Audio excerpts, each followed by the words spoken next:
Semua yang kita lakukan itu untuk menjamin supaya kualitas data itu betul-betul terjaga. Quality gates ini adalah salah satu upaya agar proses itu tetap terjaga nih. Gate kedua ini menarik. Jadi kita menerapkan pemeriksaan relatif standar error pada setiap data yang kita hasilkan.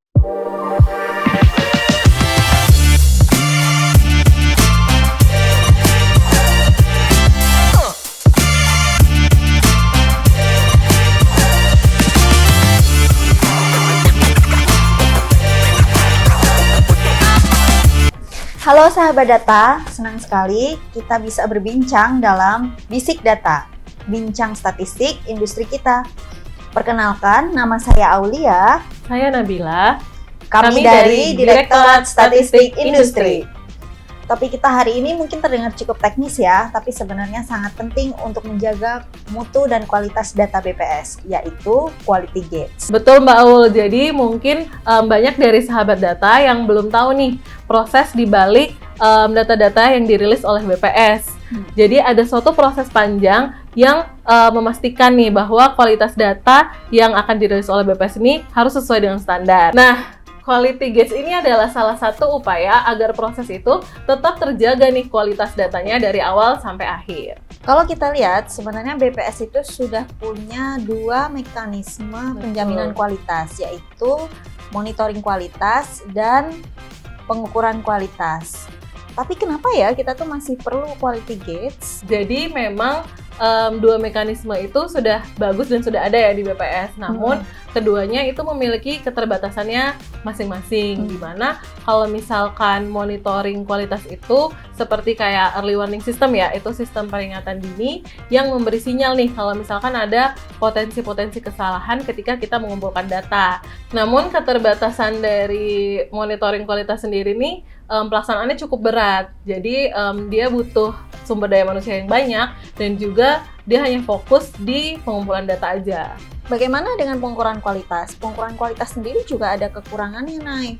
Pengukuran kualitas ini dilaksanakan di akhir kegiatan statistik, sehingga kalau ada penyimpangan di tengah-tengah kegiatan statistik, itu tidak bisa terpantau melalui mekanisme pengukuran kualitas. Nah, benar banget. Jadi di sini nih quality gates itu hadir untuk menjembatani nih dua mekanisme tadi yang dengan segala keterbatasannya.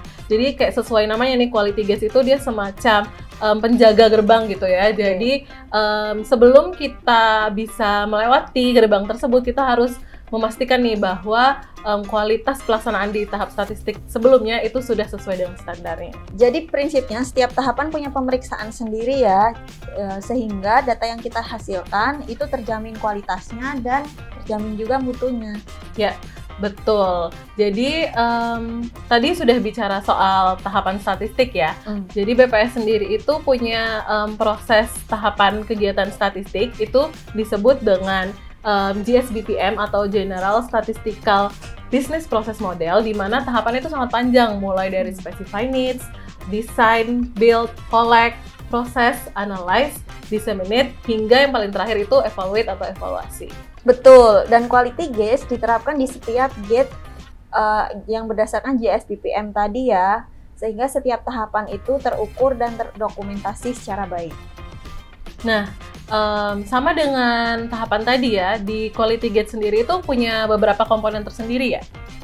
Iya, jadi quality gates itu punya beberapa komponen. Yang pertama adalah penempatan gate itu sendiri, kemudian yang kedua ukuran kualitas, dan yang ketiga adalah peran. Penempatan ini adalah bagaimana kita mengidentifikasi di gate mana yang ingin kita pantau selama proses pengumpulan data. Kemudian yang kedua yaitu pengukuran kualitas, indikator apa yang akan kita gunakan untuk mengevaluasi setiap gate tersebut. Kemudian yang ketiga itu ada peran, itu siapa yang menjalankan setiap gate tersebut dan siapa yang akan menandatangani atau memberikan pertanggungjawaban dari setiap gate yang telah dilaksanakan.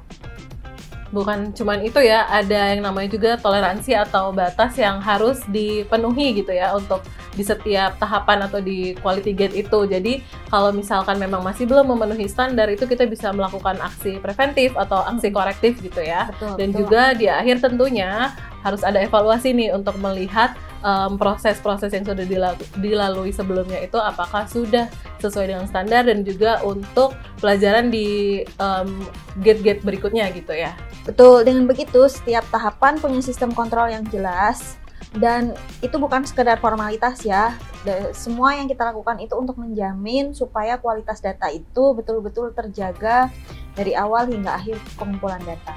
Iya, betul banget. Nah, untuk di Direktorat Statistik Industri sendiri ini kan ada berbagai survei ya. Betul. Nah, khususnya untuk di industri besar sedang, Quality Gates ini kita terapin di survei tahunan perusahaan industri manufaktur. Betul gitu, Mbak? Betul, Nay. Jadi untuk tahun ini penerapan Quality Gates STPIM 2024 itu didasarkan pada hasil SIKAF tahun sebelumnya.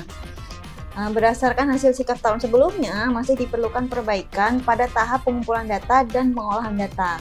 Sehingga pada STPIM 2024 ini kita lakukan penempatan Quality Gates pada tahapan pengumpulan data dan pengolahan data. Oh, jadi kayak 2 gerbang besar gitu ya, di Betul. depan itu pada saat pengumpulan dan juga di akhir sebelum datanya dirilis. Nah, Betul. itu bisa dijelasin nggak tuh Mbak, yang gate pertama itu gimana? Untuk gate pertama, kita fokus pada pencacahan. Sehingga pada gate pertama ini kita pantau apakah hasil pencacahannya itu sesuai dengan target yang sudah kita tetapkan di awal.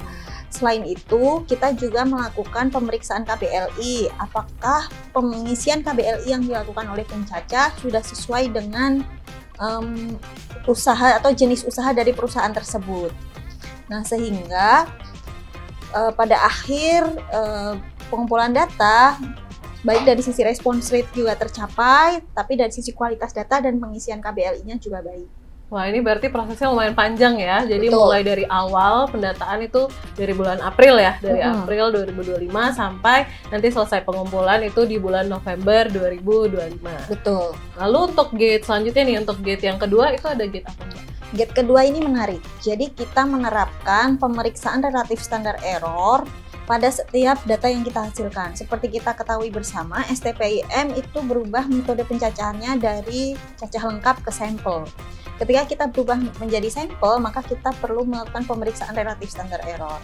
Jika relatif standar errornya itu melebihi batas yang sudah ditentukan oleh literatur yang sudah ada, maka kita perlu melakukan koreksi sebelum terbit sebagai publikasi resmi BPS. Wah, berarti keren banget nih ya. Jadi benar-benar sistem berlapis gitu ya pengamanannya. Jadi mulai dari gate pertama tadi, dari memastikan bahwa respon rate-nya itu sesuai, lalu pengisian KBLI juga sesuai, dan Betul. juga sebelum rilis itu kita memastikan relatif standar error-nya itu berada di batas aman gitu ya. Betul. Ya, keunggulannya lagi, melalui sistem Quality Gates ini, semua langkah-langkah yang kita lakukan itu terdokumentasi secara baik.